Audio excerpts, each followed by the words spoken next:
Viral caleg ambil kembali bantuan semen untuk masjid, ngaku atas inisiatif tim. Caleg nyumbang semen jok masjid lagu bun bait malik gara-gara ndek menang. Nih warun anak buah nu suruh di bait nih.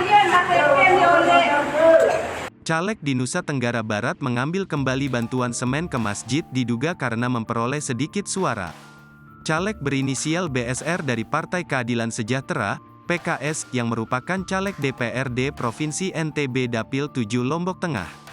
Sementara masjid yang dimaksud berada di Dusun Selebung 1, Desa Selebung, Lombok Tengah. Peristiwa itu terjadi pada Senin, tanggal 19 Februari tahun 2024 malam. Aksi penarikan bantuan semen masjid ini viral di akun media sosial Facebook @harisharis. Tim sukses caleg PKS ini diduga datang mengambil 3 sak semen dari 30 sak semen yang disumbangkan. Mereka mengangkut 3 sak semen tersebut menggunakan mobil pickup di tengah puluhan warga yang menonton.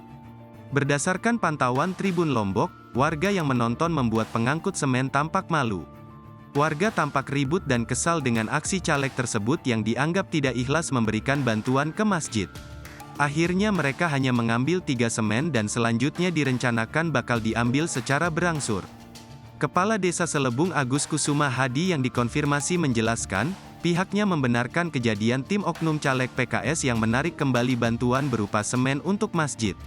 Agus mengungkapkan, semestinya untuk sumbangan ke masjid diberikan secara ikhlas. Menurutnya, kasihan juga kawan-kawan yang mencalonkan diri yang punya niat baik untuk membantu dan lain sebagainya. Semestinya harus ada koreksi bersama baik caleg maupun masyarakat agar ke depan tidak terus-menerus terjadi hal seperti ini.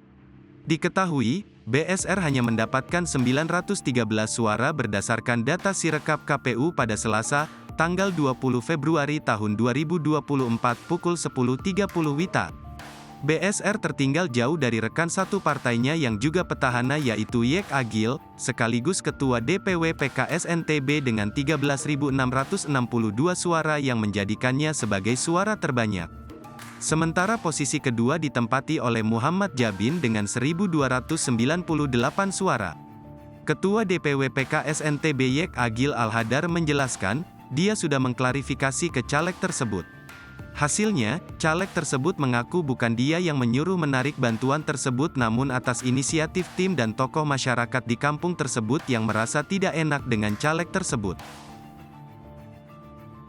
Download Tribun X sekarang, menghadirkan lokal menjadi Indonesia.